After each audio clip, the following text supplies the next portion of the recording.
சென்னை கிண்டியில் பிரபல ரவுடி தூத்துக்குடி மகாராஜாவை காலில் சுட்டுப்பிடித்த காவல்துறையினர். துப்பாக்கியும் பறிமுதல் செய்யப்பட்ட நிலையில் மருத்துவமனையில் அனுமதி.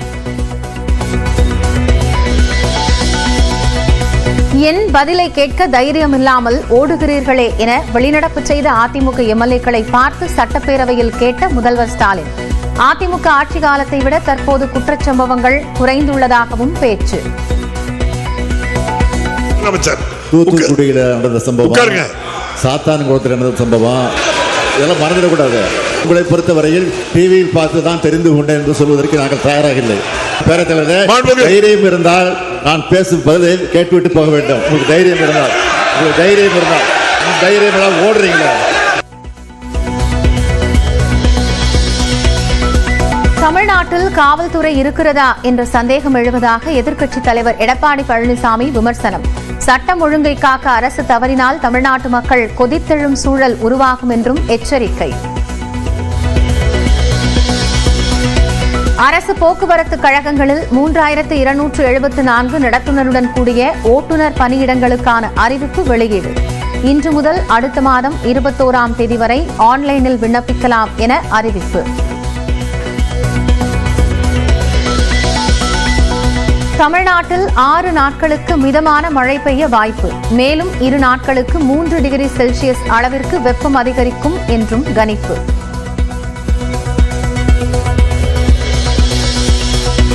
டாஸ்மாக் முறைகேடு புகாரில் இரவில் சோதனை நடத்தவில்லை என அமலாக்கத்துறை மறுப்பு. பொய் சொல்ல வேண்டாம் என கூறிய நீதிபதிகள் மார்ச் 25 வரை எந்த நடவடிக்கையும் எடுக்கக்கூடாது என்றும் அறிவுறுத்தல். தொகுதி மறுவரையறைக்கு எதிரான வாசகங்களுடன் டி ஷர்ட் அணிந்து சென்ற விவகாரம். திருச்சி சிவா, கனிமொழி சோமு, வில்சன் உள்ளிட்ட 10 எம்பிக்களின் மீது நடவடிக்கை எடுப்பதா வேண்டாமா என மாநிலங்களவை செயலகம் இன்று முடிவு. 2.5 வருடங்களில் 38 நாடுகளுக்கு பயணித்துள்ள பிரதமர் மோடி 258 கோடி ரூபாய் செலவாகியிருப்பதாக மத்திய அரசு நாடாளுமன்றத்தில் தகவல். அமெரிக்காவில் மத்திய கல்வித்துறையை கலைக்க உத்தரவிட்டார் அதிபர் டிரம்ப். இனி மாகாணங்களே கல்விக்கான உரிமையை பெறும் வகையில் நடவடிக்கை. ஐபிஎல்லில் ஏப்ரல் 6 கொல்கத்தா லக்னோ அணிகள் மோதும் போட்டி இடமாற்றம். ராம நவமி காரணமாக பாதுகாப்பு வழங்க முடியாது என கொல்கத்தா காவல்துறை கூறியதால் கவுஹாத்திக்கு மாற்றப்படும் போட்டி. டாஸ்மாக் அலுவலகத்தில் இரவில் சோதனை நடத்தவில்லை என அமலாக்கத்துறை கூறிய நிலையில் பொய் சொல்லாதீர்கள் என சென்னை உயர்நீதிமன்றம் கண்டித்துள்ளது. இதுகுறித்து இந்த தொகுப்பில் விரிவாக பார்க்கலாம்.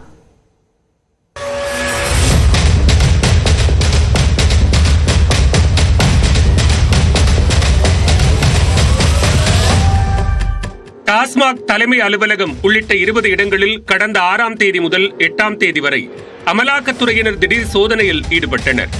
அந்த சோதனையில் கைப்பற்றப்பட்ட ஆவணங்கள் குறித்து அறிக்கை வெளியிட்ட அமலாக்கத்துறை மதுபானங்கள் கொள்முதல், பார் உரிமம் வழங்குதல், மதுபானங்களை மதுபான கடைகளுக்கு கொண்டு செல்வதற்கான போக்குவரத்து டெண்டர் வழங்குதல் உள்ளிட்டவற்றில் 1000 கோடி ரூபாய் முறைகேடு நடந்துள்ளதாக தெரிவித்தது. மேலும் நிர்ணயிக்கப்பட்ட விலையை விட 10 ரூபாய் முதல் 30 ரூபாய் வரை பாட்டிலுக்கு கூடுதல் விலை வைத்து விற்கப்பட்டது கண்டறியப்பட்டதாகவும் கூறியது. இதனைத் தொடர்ந்து அமலாக்கத்துறையின் நடவடிக்கைக்கு எதிராக சென்னை உயர்நீதிமன்றத்தில் தமிழ்நாடு அரசும் டாஸ்மாக் நிர்வாகமும் வழக்கு தொடர்ந்தன. அதில் அமலாக்கத்துறையின் சோதனை அரசியலமைப்பு சட்டத்தின் கூட்டாட்சி கட்டமைப்புக்கு விரோதமானது எனவும் சோதனையை சட்டவிரோதமானது என்று அறிவிக்க வேண்டும் என்றும் தெரிவிக்கப்பட்டிருந்தது. இந்த வழக்கு நீதிபதிகள் MS ரமேஷ் மற்றும் N செந்தில்குமார் அமர்வில் விசாரணைக்கு வந்தபோது மாநில அரசு அனுமதி பெற்றுத்தான் சோதனை நடத்த வேண்டும் என மனுவில் கோரிக்கை விடுக்கப்பட்டுள்ளதாகவும், ஆனால் அமலாக்கத்துறையின் நடவடிக்கைகளை குறிப்பிட்டு திருத்தப்பட்ட புதிய மனுவை தாக்கல் செய்யவும் தமிழக அரசுக்கு நீதிபதிகள் அறிவுறுத்தினர். தொடர்ந்து டாஸ்மாக் தரப்பில் ஆஜரான மூத்த வழக்கறிஞர் விக்ரம் சௌத்ரி சோதனை நடத்தும் போது அதற்குரிய காரணங்களை எழுத்துப்பூர்வமாக தெரிவிக்க வேண்டும் என்றும், ஆனால் எந்த தகவலும் தெரிவிக்காமல் சுமார் 60 மணி நேரம் பெண் அதிகாரிகள் உள்ளிட்டோரை சட்டவிரோதமாக அமலாக்கத்துறையினர் சிறைப்பிடித்ததாகவும், இது அதிகாரிகளின் தனிநபர் சுதந்திரத்திற்கு விரோதமானது எனவும் வாதிட்டார். இதனை அடுத்து இரவில் ஏன் சோதனை நடத்தப்பட்டது என அமலாக்கத்துறைக்கு நீதிபதிகள் கேள்வி எழுப்பினர். இதனை மறுத்த அமலாக்கத்துறை தரப்பு வழக்கறிஞர் இரவில் சோதனை நடத்தப்படவில்லை என்றும் அனைவரும் வீடு திரும்ப அனுமதிக்கப்பட்டதாகவும் விளக்கம் அளித்தார். அதனை மறுத்த நீதிபதிகள் பொய் சொல்லக்கூடாது என அமலாக்கத்துறைக்கு அறிவுறுத்தினர். இரவு நேரத்தில் சோதனை நடத்தப்பட்டதை செய்திகள் மூலம் தெரிய வந்திருப்பதாக குறிப்பிட்ட நீதிபதிகள் அமலாக்கத்துறை தனது அதிகாரத்தை செயல்படுத்திய விதத்தை பார்த்துத்தான் தாங்கள் கேள்வி எழுப்புவதாக தெரிவித்தனர். இதனையடுத்து தமிழக அரசின் மனு தொடர்பாக அமலாக்கத்துறை பதிலளிக்க உத்தரவிட்டு விசாரணையை மார்ச் 25 நீதிபதிகள் ஒத்திவைத்தனர்.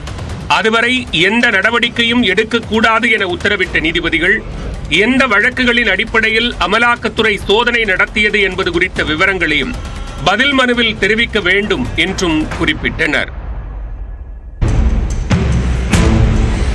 வட்டிக்கு பணம் வாங்கி சுழலில் சிக்கியது போல் தவிப்பதை தவிர்க்க ஏழை எளிய நடுத்தர மக்களும் விவசாயிகளும் நாடி செல்வது தங்க நகை கடன். கையில் பணம் கிடைக்கும் வரை வட்டியை மட்டும் செலுத்திவிட்டு மறு அடகு வைக்கலாம் என நிம்மதியாக இருந்த எளிய மக்களின் தலையில் இடியாய் வந்து இறங்கி இருக்கிறது ரிசர்வ் வங்கியின் புதிய விதி.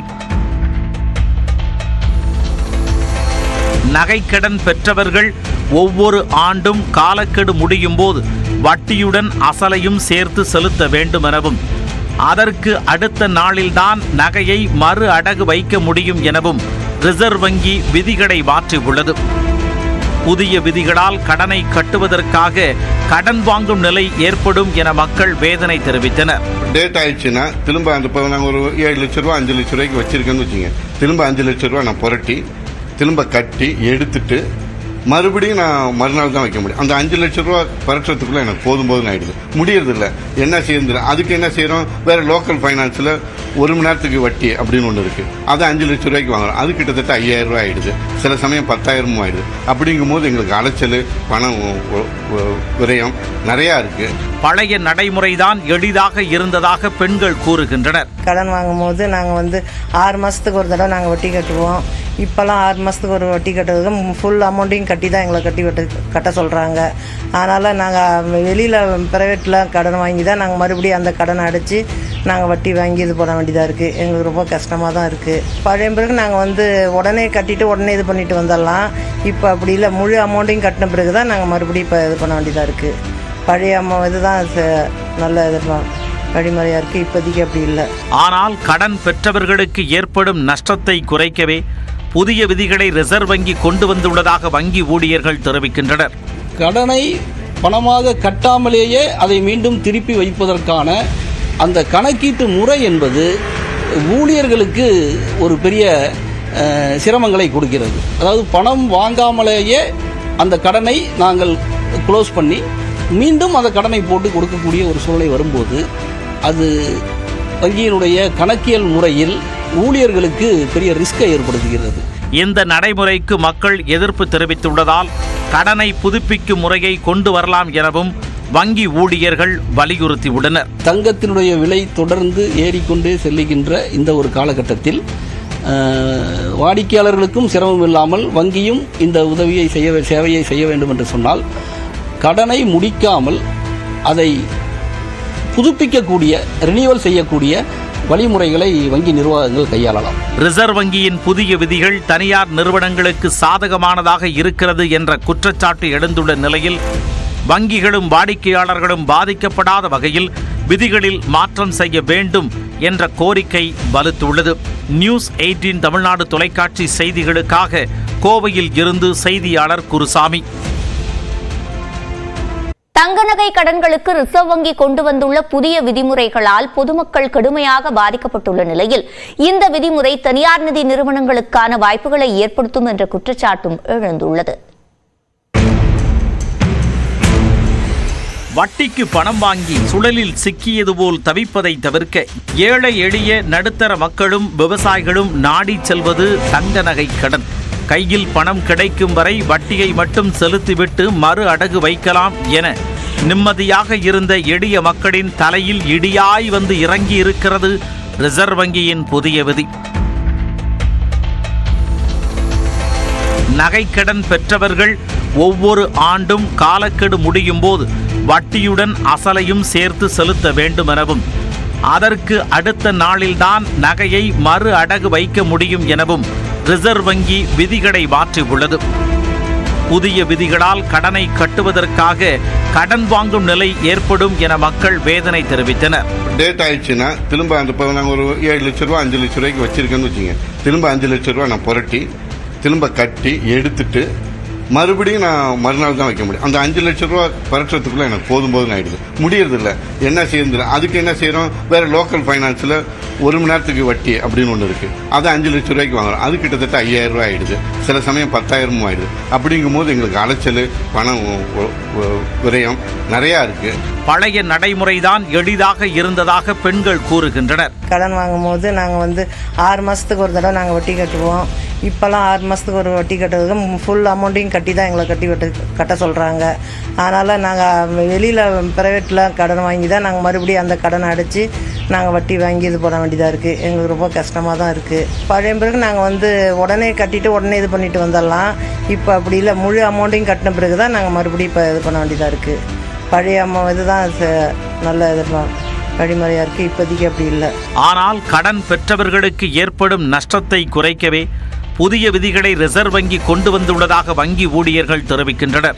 கடனை பணமாக கட்டாமலேயே அதை மீண்டும் திருப்பி வைப்பதற்கான அந்த கணக்கீட்டு முறை என்பது ஊழியர்களுக்கு ஒரு பெரிய சிரமங்களை கொடுக்கிறது. அதாவது பணம் வாங்காமலேயே அந்த கடனை நாங்கள் க்ளோஸ் பண்ணி மீண்டும் அந்த கடனை போட்டு கொடுக்கக்கூடிய ஒரு சூழ்நிலை வரும்போது அது வங்கியினுடைய கணக்கியல் முறையில் ஊழியர்களுக்கு பெரிய ரிஸ்கை ஏற்படுத்துகிறது.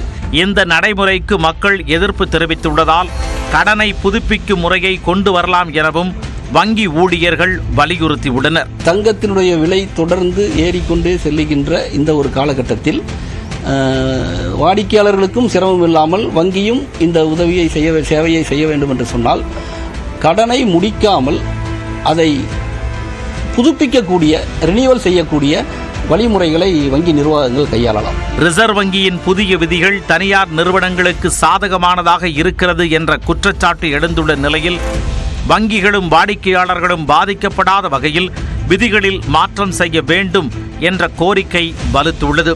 நியூஸ் 18 தமிழ்நாடு தொலைக்காட்சி செய்திகளுக்காக கோவையில் இருந்து செய்தியாளர் குருசாமி.